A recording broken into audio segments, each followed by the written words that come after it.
The crowd gathered outside West's exchange fell silent as Douglas West stepped through the reinforced security door, his broad shoulders filling the frame. The Doberman mix pressed against the brick wall flinched as another rock clattered past, hurled by a young man in the back of the mob. "That's enough." Douglas's voice cut through the afternoon air like cold steel. "Not one more stone touches this dog." Marcus Venn pushed to the front, gold chains glinting against his designer tracksuit. "That vicious animal tried to attack my guys last night. It's a menace to the whole block." "You don't know the first thing about menace," Douglas said, moving to stand between the dog and the crowd. The animal's dark eyes, intelligent and impossibly watchful, met his. Blood seeped from wounds on both flanks where rocks had found their marks. A city vehicle pulled up, lights flashing. Officer Linda Chen stepped out, clipboard in hand. "Mr. West, we've received multiple complaints. The animal needs to be removed." Douglas looked from the officer to the hostile faces surrounding him, then to the small camera lens barely visible behind the decorative gargoyle mounted above his door. His expression hardened with sudden conviction. "Before anyone makes another move," he said quietly, "there's something you all need to see. Subscribe and turn on notifications so you don't miss what Douglas discovered on that hidden camera. A revelation that will change everything you thought you knew about this so-called dangerous dog." Now let's continue with the story. Douglas West hadn't always been the type of man who'd stand between a wounded stray and an angry mob. At 55, with more gray than black in his cropped hair and permanent tension lines etched around his jaw, he'd built West's exchange on 22 years of hard bargaining and an unshakable reputation for knowing the value of everything and trusting the worth of nothing. The pawn shop was his fortress after losing his younger brother Marcus to a robbery gone wrong 8 years ago. The only thing that kept him from drowning in memories of that senseless violence. This corner of the city wasn't a cruel place, just a hardened one. Wedged between deteriorating industrial warehouses and housing projects that had seen better decades, its residents had learned to distinguish between smart caution and reckless compassion. Strays were the responsibility of animal control, not pawnbrokers trying to protect their inventory in a neighborhood where break-ins were a weekly occurrence. The Doberman mix had appeared 4 weeks ago during an unusually cold autumn stretch. Douglas had first noticed him while opening the shop at 6 a.m., a skeletal figure with scarred flanks and patches of fur missing across his shoulders. Right rear leg bore an old injury that gave his gait a distinct itch. What struck Douglas most weren't the obvious signs of abuse, but the dog's behavior. Most strays cowered or begged. This one studied the shop with tactical precision, positioning himself where he could monitor both the main entrance and the narrow alley that ran alongside the building. "Move along," Douglas had commanded, rattling his keys. The dog didn't retreat or grovel. Instead, he adjusted his stance slightly, maintaining his surveillance position. His dark eyes tracked every movement on the street with professional intensity. By the second week, the complaints started rolling in. Mrs. Chen from the corner market mentioned the dog had growled at 2 men loitering near the shop after hours. Ramon Torres, who'd run the check-cashing business next door for 15 years, reported the animal had blocked a stranger from approaching the side window where Douglas kept high-value electronics on display. Marcus Venn, whose network of street dealers everyone knew about but no one could prove, had made a personal visit. "That dog of yours is bad for business," he'd said, leaning against Douglas's counter with practiced menace. "People don't like walking past a dangerous animal." Douglas had met his gaze without blinking. "Not my dog. Call animal control if you're concerned." Marcus smiled without warmth. "Maybe I will." Douglas had called animal control himself twice after that, partly to preempt trouble, partly because a stray wasn't his responsibility. Each time, the dog vanished before the truck arrived, only to reappear hours later in the exact same position. The animal wasn't aggressive toward customers. He never approached them or made contact. He just observed, evaluated, and waited. For what, Douglas couldn't imagine. The third Monday in November marked a shift Douglas couldn't ignore. He arrived in the pre-dawn darkness to find the Doberman mix in his usual spot, but something was different. Fresh wounds marked his body. Deep scratches along his ribs, a gash above his left eye still oozing blood. Despite the injuries, the dog's attention was locked on something across the street. "What the hell happened to you?" Douglas muttered, surprised by the concern in his own voice. The dog's eyes flickered toward him briefly, then returned to their target, a sedan with tinted windows idling at the corner. After several tense minutes, the car drove away, and only then did the dog's rigid posture relax slightly. Inside the shop, Douglas found himself watching through the security monitor as he inventoried new items. The dog hadn't moved, but his focus had shifted to a man in a hoodie examining the shop's exterior. The stranger seemed to be mapping the building's layout, checking sightlines and access points. When the man noticed the dog watching him, his body language changed completely. He aborted whatever he was doing and walked away quickly, phone pressed to his ear. The dog maintained his position until the threat was gone. "Ha," Douglas said to the empty shop, a flicker of curiosity breaking through his usual detachment. By mid-morning, West's Exchange had its regular traffic. Old Tommy Briggs was negotiating over a vintage watch he swore was his grandfather's, the third grandfather's watch he'd brought in this year. Jessica Yoon examined power tools with the practiced eye of someone who knew their worth. Two teenagers browsed the guitar section, whispering and laughing. The bell above the door chimed sharply as Walter Chen pushed inside, the elderly Korean War veteran's face already flushed with anger. "Douglas," Walter said, his voice tight with emotion, "we need to talk about that dog outside." Douglas sat alone in his office at 11:47 p.m., the glow of his security monitors casting blue light across his weathered face. He'd sent everyone home hours ago, locked the reinforced doors, and poured himself 2 fingers of bourbon he had no intention of drinking. The glass sat untouched on the desk beside him. He'd been avoiding this. Avoiding the question that had nagged at him since finding the dog injured that morning. What exactly was this animal doing outside his shop every night? His security system was more sophisticated than most banks. 6 cameras covering every angle, motion sensors on the roof, and one nearly invisible lens tucked behind the decorative gargoyle above the entrance. The street-level camera, as he called it. The one that captured everything happening on the sidewalk and alley. Douglas pulled up the footage from 3 nights ago, when the dog's wounds were fresh.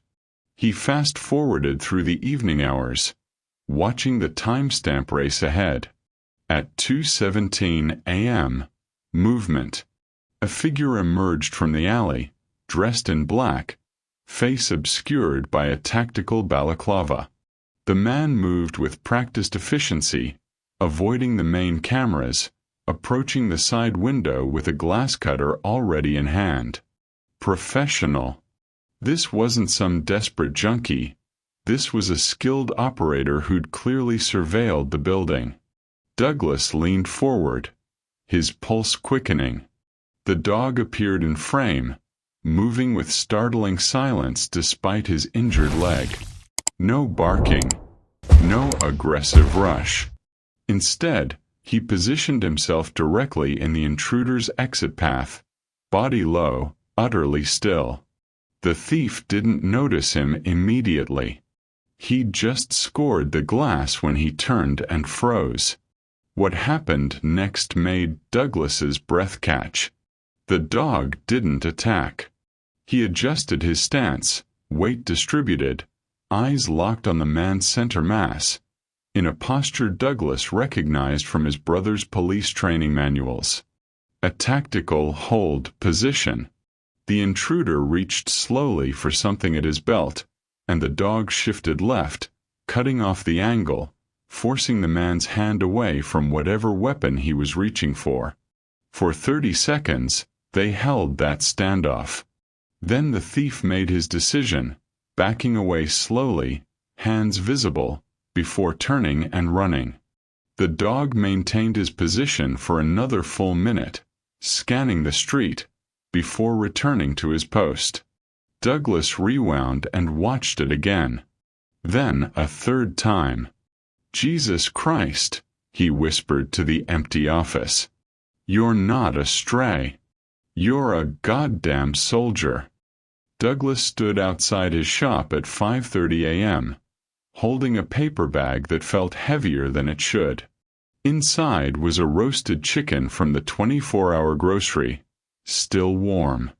He felt ridiculous, like a man trying to negotiate with a ghost. The dog was in his usual position, alert despite the raw wound above his eye.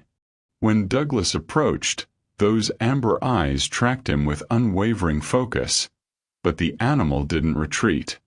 "I saw what you did," Douglas said quietly, setting the bag down 3 feet away. 3 nights ago. The man with the glass cutter. The dog's ears swiveled forward, listening. Douglas backed up to the shop entrance and waited.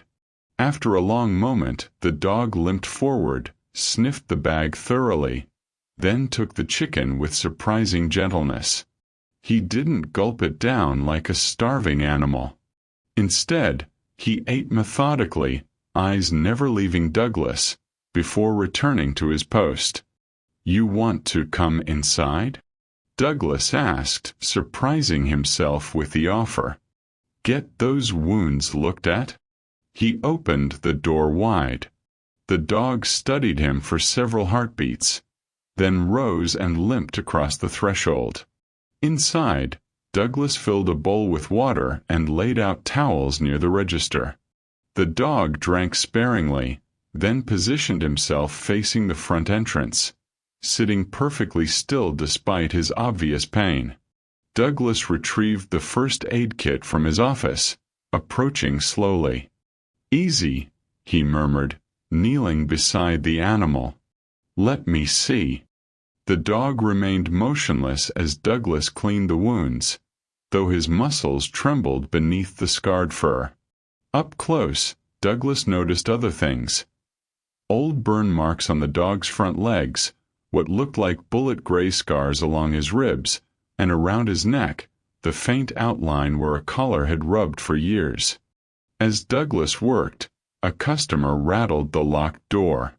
The dog's reaction was instantaneous.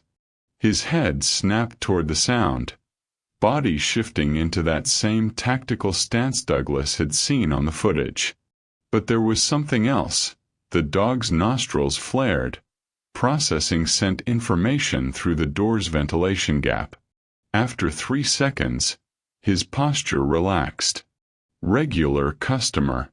When Marcus Venn's lieutenant walked past the window 20 minutes later, the dog's entire demeanor changed. Low growl, weight forward, eyes locked. Douglas felt the hair rise on his own neck. "You can smell the difference, can't you?" Douglas said softly. "You know who's a threat." The dog's eyes met his briefly, and Douglas saw something he recognized. the exhausted vigilance of someone who'd been standing watch alone for far too long. "All right then," Douglas said, making a decision that surprised even him. "You can stay." The dog had been inside for 3 days when Frank Holloway walked through the door. Douglas recognized him immediately. Retired police sergeant, now spending his pension on fishing gear and the occasional pawn shop browse.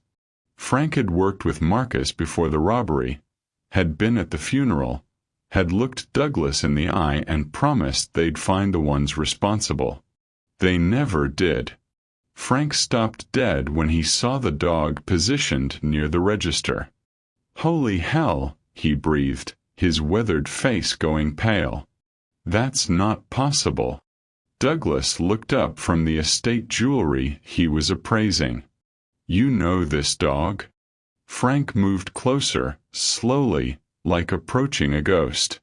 The dog watched him but didn't shift into defensive posture. Something in the old officer's scent or bearing registered as safe. "Titan," Frank whispered. "His name is Titan. Or it was before." He stopped, running a hand over his face. "Douglas, where did you find him?" "He found me.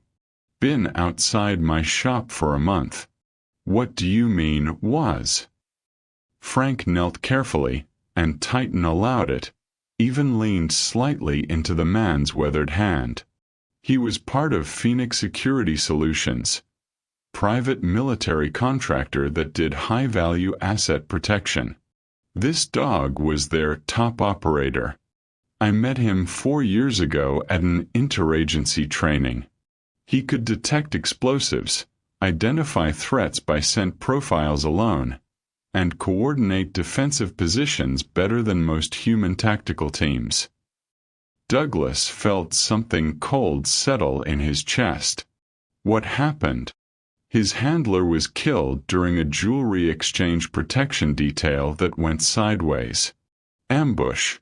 Corporate scandal followed. Turns out Phoenix was cutting corners on background checks, maybe even tipping off thieves for insurance fraud. Company dissolved overnight, assets seized. Frank's jaw tightened. The K-9 units were supposed to be rehomed through proper channels, but Titan vanished from the evidence facility. Most figured he'd been put down quietly, too aggressive for civilian life after what he'd been through. "He's not aggressive," Douglas said quietly. "No," Frank agreed, still stroking the dog's scarred head. "He's protective. There's a difference." He looked up at Douglas. His handler's name was Michael Chen. Good man. When they killed him, Titan took down 3 armed suspects before backup arrived. Saved 2 civilian hostages. After that, he wouldn't let anyone near Chen's body except the coroner. The weight of those words hung between them. Douglas understood loyalty like that, the kind that survived death and bureaucracy and the world's indifference. "How long's he been out there?" Frank asked. "Long enough," Douglas said.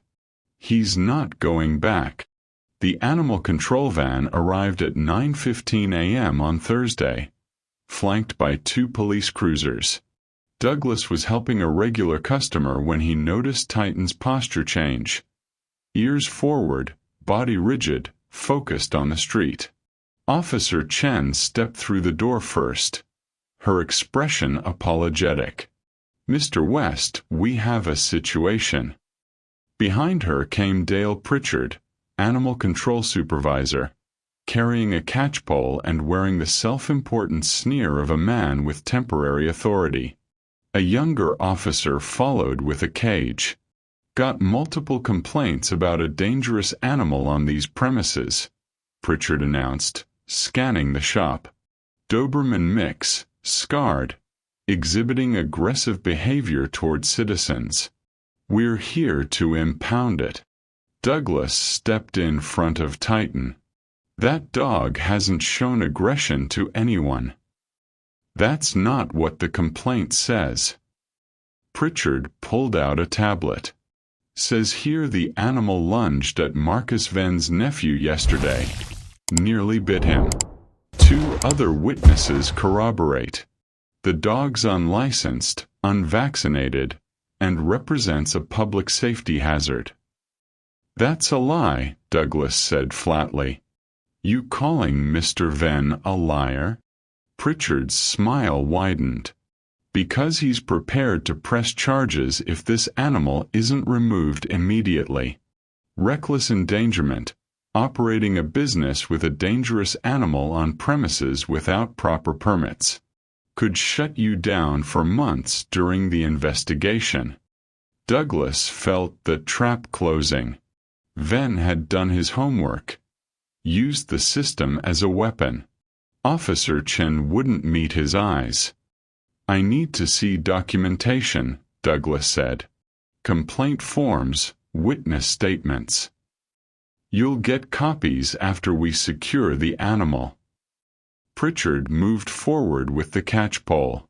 Titan didn't growl or bare teeth. He simply positioned himself between Douglas and the threat, his tactical training evident in every controlled movement.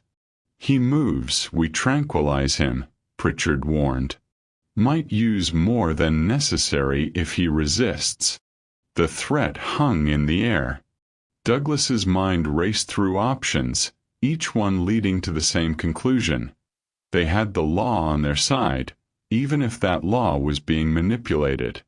Frank Holloway's voice came from the doorway.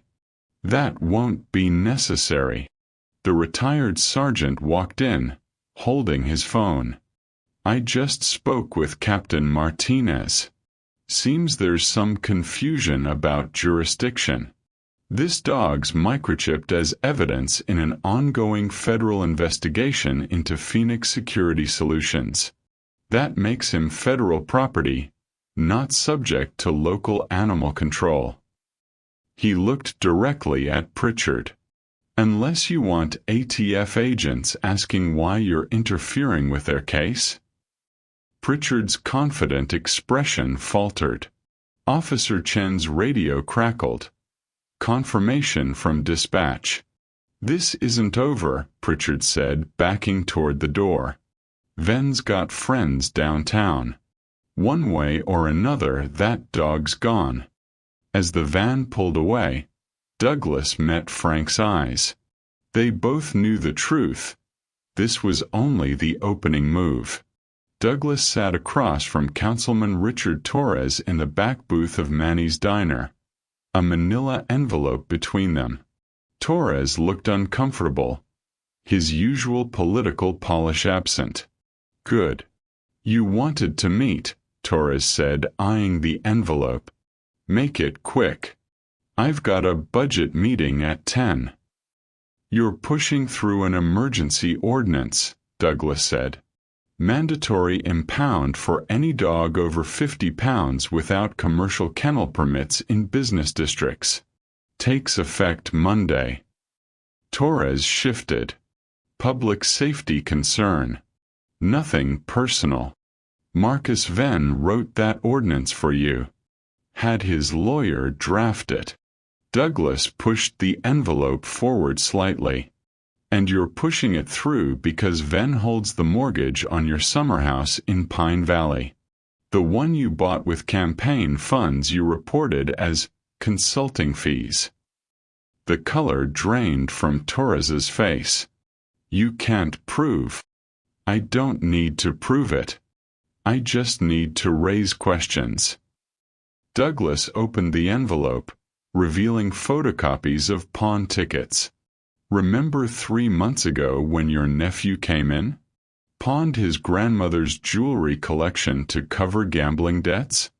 I kept records, including the pieces he claimed were gifts but were actually stolen from her estate before probate closed. That's got nothing to do with me. Your signature is on the insurance claim. You reported those pieces stolen, collected $18,000 in reimbursement, while they were sitting in my safe. Douglas slid a receipt across the table. You committed insurance fraud to cover your nephew's debts. Torres stared at the documents, his jaw working. What do you want? The ordinance dies in committee. You cite concerns about implementation costs, recommend further study, and you make sure Marcus Venn understands that any further complaints about my dog will result in these documents reaching the district attorney. Douglas leaned back. I've been in this neighborhood 22 years. I know where every body's buried because people pawn the shovels. Venn won't take this lying down. He's got reach. So do I, Douglas interrupted. Tell him I'm willing to live and let live, but if he comes after what's mine again, I'll burn down everyone in his network. Starting with you. Torres grabbed the envelope, hands shaking. The ordinance is dead. But West, you just made an enemy who doesn't forget. Neither do I, Douglas said. Walking back to the shop, Douglas felt Titan's presence before he saw him. The dog had positioned himself in the alley entrance, watching Douglas's back. Always watching. Come on, Douglas said quietly. Let's go home. For the first time, he meant it. Marcus Venn walked into West's Exchange at 8:47 p.m., 15 minutes before closing. He didn't come alone. 3 men flanked him, professionals, not street dealers. The kind who wore expensive watches and carried themselves with military precision. Douglas was counting the register. Titan rose from his position near the office door, silent but alert. We're closed, Douglas said, not looking up. You embarrassed me, West. Venn's voice was calm, which made it worse. Made me look weak in front of my people. That councilman you threatened? He works for me now completely. You gained nothing. Douglas met his eyes. You got what you came for, Marcus. Say it and leave. Venn walked slowly along the display cases, hands clasped behind his back like a man touring a museum. You know what this shop represents to me? Opportunity. Prime corner location, established business, perfect front for distribution. I've been trying to acquire it for 3 years. He stopped, studying a vintage Rolex under glass. I made you generous offers. You refused. Professional courtesy kept me from pushing harder. That courtesy's expired. That dog, Venn gestured toward Titan without looking at him, has cost me 6 potential operations. My people won't work this block anymore because they're afraid of him. Not because he's vicious, because he's smart. He profiles threats, remembers faces. That makes him more dangerous than 10 security cameras. One of Venn's men shifted slightly, and Titan's eyes tracked the movement with surgical precision. I want the dog, Venn continued.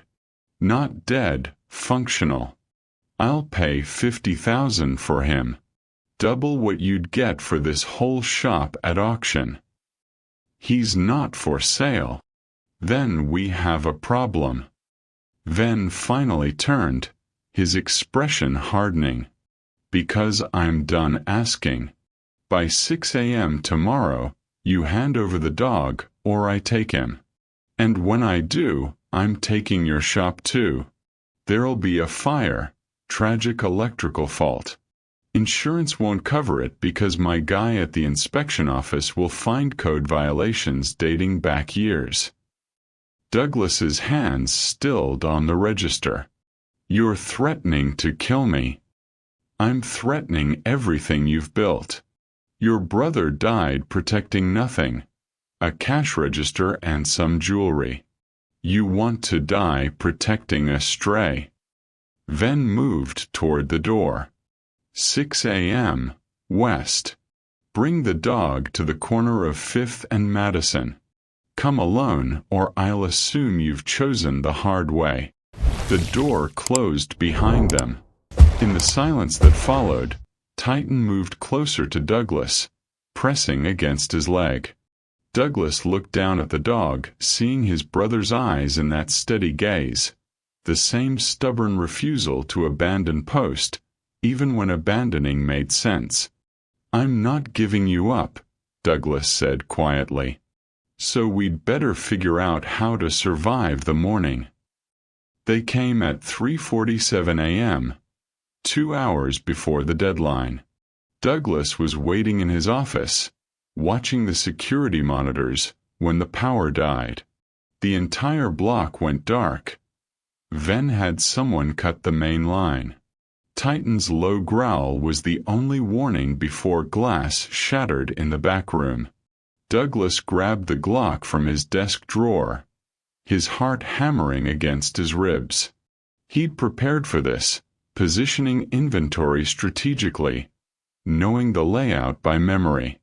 But 6 against 1 were bad odds. Titan moved past him in the darkness, silent as smoke. Douglas followed, letting his eyes adjust.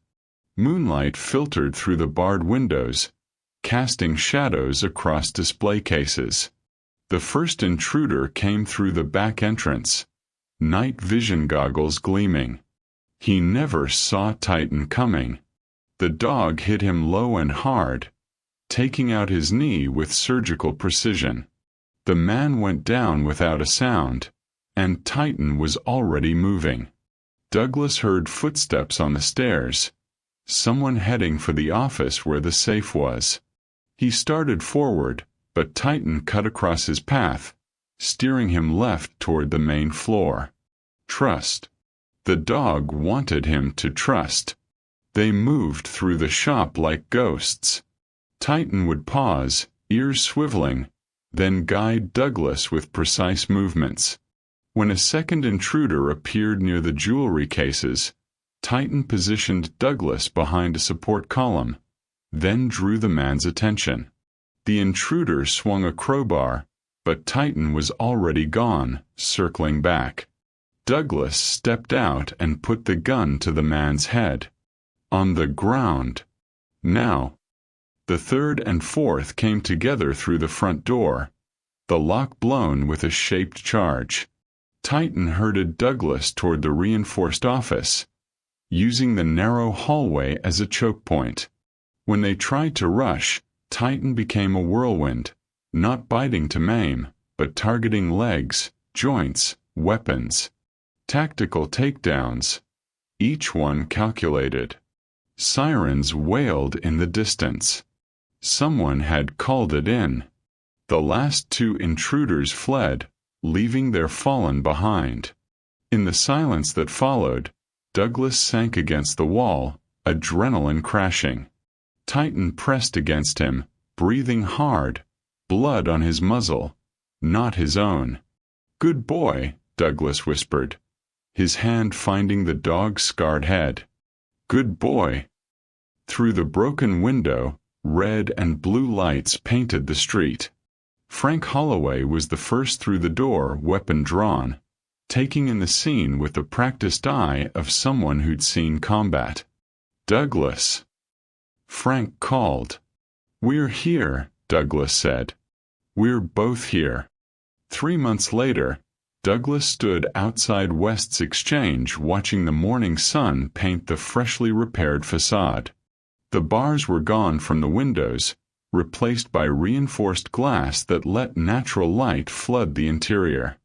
A new sign hung above the door, West's Exchange and Security Consulting. Titan sat beside him, no longer skeletal or scarred-looking, his coat glossy from proper care and regular meals. The limp was still there, always would be, but it didn't slow him down.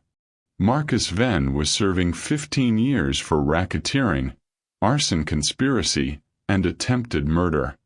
2 of his men had turned state's evidence in exchange for reduced sentences. The security footage from that night, showing professional criminals brought down by one man and one dog, had gone viral in law enforcement circles. Douglas's phone hadn't stopped ringing with inquiries. Frank Holloway pushed through the door, carrying 2 coffees. "Morning briefing?" he asked. Douglas smiled. Frank had come out of retirement to help run the security consulting side of the business. Turns out a pawnshop owner who'd survived in a crime-heavy district for 22 years had valuable knowledge about threat assessment and deterrence. And a legendary K-9 on staff didn't hurt credibility. Mrs. Chen from the corner market waved as she passed, no longer afraid to walk this block. Ramon Torres had expanded his check-cashing business, feeling safe enough to stay open later. Even Walter, the old veteran, stopped by weekly just to sit with Titan and share war stories the dog seemed to understand. The neighborhood had changed. Not overnight, but gradually. With Ven's network dismantled, other businesses started investing in the area. Street crime dropped 40%. People smiled more. Douglas knelt beside Titan, scratching behind his ears. "You know what Marcus would have said about all this," he murmured. "He'd say we were fools for staying when we could have walked away." Titan's amber eyes met his, steady and knowing. "But he'd also say some things are worth protecting," Douglas continued. "Some posts you don't abandon." A young mother with a stroller approached, hesitant. "Excuse me, Mr. West?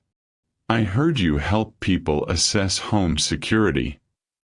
Douglas stood extending his hand. "We do. Come inside. Let's talk." As they entered the shop, Titan took his position by the door, not blocking it, just watching. Always watching. Not because he had to anymore, but because he'd finally found what he'd been searching for since the day his handler died. A post worth keeping. A brother worth protecting. A home worth defending. Douglas glanced back at him and nodded once. Titan's tail moved slightly, the closest thing to a smile a warrior could offer. They were both exactly where they belonged. If this story touched your heart, subscribe and turn on notifications so you never miss our next incredible tale of loyalty, courage, and second chances. Your support helps us share more stories that matter. What did you think of Douglas and Titan's journey? Share your thoughts in the comments below.